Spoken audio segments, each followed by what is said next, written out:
So the purpose of this video is to guide you through how to conduct library research. Now, before I get started, I do highly recommend that if you're struggling with this or have questions, or maybe you're just not finding good sources, our librarians are there to help you. Even on this screen, we've got an option to talk to a librarian right now, which I think is a great thing to do. So I would highly encourage you to speak with a librarian, and you can even do that digitally on this screen if you've got questions or run into any sort of problems. That's what they're there for, and from my experience, they're very good at what they do. So certainly reach out to them if you run into any questions or problems. What I'm going to do is walk you through actually how I end up looking for journal articles or outside sources that I would use in my research, and this also pertains to how you would conduct research in this class and in other classes that you likely have. So I typically start at the library homepage. This is for the Gardner-Harvey Library on the Middletown campus. But if you're on the Hamilton campus or Oxford, or even taking most of your classes online, you can still get to these websites fairly easily. And I'll post a link to that within our course in likely a couple different spots. Where I typically start is in the subject and course guides, which is right here. And what this will do is basically list out various different areas. So for example, if you're an English major, you could click on English and it would come up with different subtopics. For our purposes, I'm going to click on media, journalism, and film, and then strategic communication. What this is doing is basically showing you some quick links and then also some of the best bets. I typically go right to this one, Communication and Mass Media Complete. This is basically a database that you can search for scholarly journal articles, and that's typically what you want to shoot for in our class in terms of linking in outside topics. So what I'm going to type in is just do a very simple search. So I'm going to type in health communication, and then I'm going to type in technology. And I'm going to search, and what the search database will do is it's going to look for those two sets of keywords, health communication and technology, and it's giving us our list here. Now, before we look at this list, I want to make a quick note. Right over here, we've got a couple different options. So one of them is this EBSCO full text only. You can click on that if you want, and what this will do is limit your searches to only those articles in which the search database EBSCO has the full text available. That can be good or bad. The good thing is that you immediately have access to the full text, which makes it a little easier, but that also means you might cut yourself off from sources that you could actually find another way. It's just that EBSCO doesn't have the full text.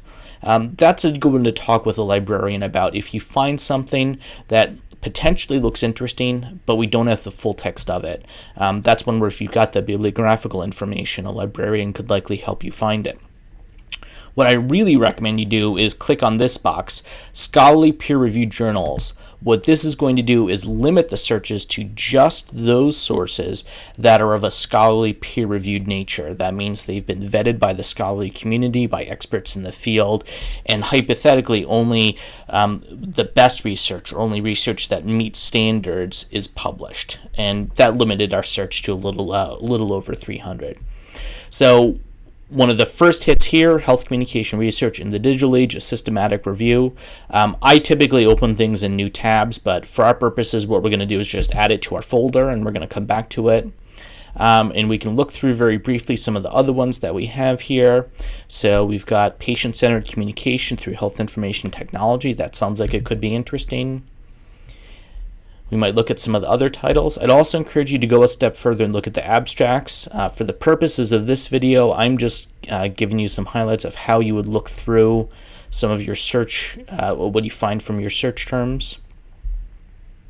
And changing face and rapid pace of public health communication, we're going to add that one just for the purposes of what we're going to do today. So now I'm going to go to the top, and I'm going to click on my folder.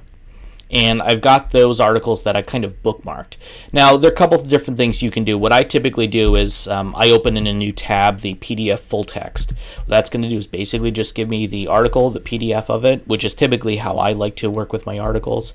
And what I usually do is I'll read through their abstract, I'll scan through this and see if it looks interesting to me, or if it's something that I think I could integrate into my paper. For the sake of argument, let's say that this is something that I think is interesting and could be helpful. What I usually do is I try to save it in some fashion, and depending on your web browser, depending on what you're using, this might come up a couple different ways for you. So one option is to save as. You could save it as a web page, but I found that's actually not terribly helpful.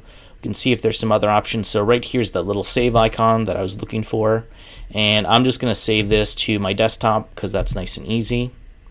I've saved that one so I know I can go back to it. Now I might go back and I might look through which other sources I've got. We'll look at this one. So notice I didn't open a new tab. I just went and looked through. I've got my abstract here, and if I really wanted to look at the full text of it, I've got it right there. I can click on it and very easily have that pull up, and I could download that. Again, I typically look through the abstract. I do a quick scan of the article just to see how it fits. If it looks like it's something that could be interesting, again, use that option to save it. I highly recommend you always save the article, save the PDF of it. You can always go back to it. That's what I like, and it's going to save you time, and they really don't take up that much hard drive space. One of the other ways that you can search for articles is Google, but it's doing a very particular type of Google search. So this is the main Google page. I'm sure you're all familiar with it, but what you really want to look for is the Google Scholar page. Notice the differences. So here's the main Google page. Here's Google Scholar. It looks slightly differently. What we'll do is very quickly do a search for health communication research. So I'm going to uncheck patents because I'm really not interested in that, and right now I'm not interested in case law. So what I'm really interested in is doing a search for health communication, and we'll type in technology to mimic the other term that we had, and we'll do a search. So notice this gives us slightly different results. So this one of the first ones is social media use in the United States, implication for health communication. That could be something very interesting. Here's what I typically do. I typically just open them in a new tab, and then I'll go back to them later on and kind of do my scanning and looking through again. So we'll see if there's some other ones. Tailoring health messages, customizing communication with computer technology. That sounds interesting. That looks like it might be a book. Health communication on the internet, effective channel for health behavior change. That actually sounds fairly interesting, so we'll open that in a new tab. And what I'm going to do is just briefly go through these. So this one, it looks like they're listing some of their references here potentially. This one didn't really pan out to be too helpful for us because it's just a list of references right now. Instead, we're looking for the actual article. So for now, I'm just going to close that one because that didn't really pan out for me. Here's one that it's a book, so we've got kind of the book preview from Google. This can be helpful. I typically don't use too much of it, but it's scanning through this book to find health communication, also technology. So we see where it's catching health communication. For the purposes of APC tool, and we're not really interested in books, although that's certainly an option for you. So for now, I'm going to clear that out. So here's a potentially interesting one from 1998, and that's health communication on the internet, an effective channel for health behavior change.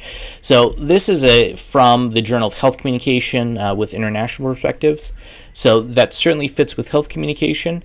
We've got our abstract here, so we could read through that and see if it's something that interests us. For the sake of argument, let's say that it does interest us and it's something we're interested in. What you could do is click on the PDF and download the PDF of it. Now, what ends up happening sometimes is you might get somewhat of an error message like this. Sometimes you either need to be on campus to gain access to it. I'm on my campus in my office right now and still got this error message, and that can sometimes happen.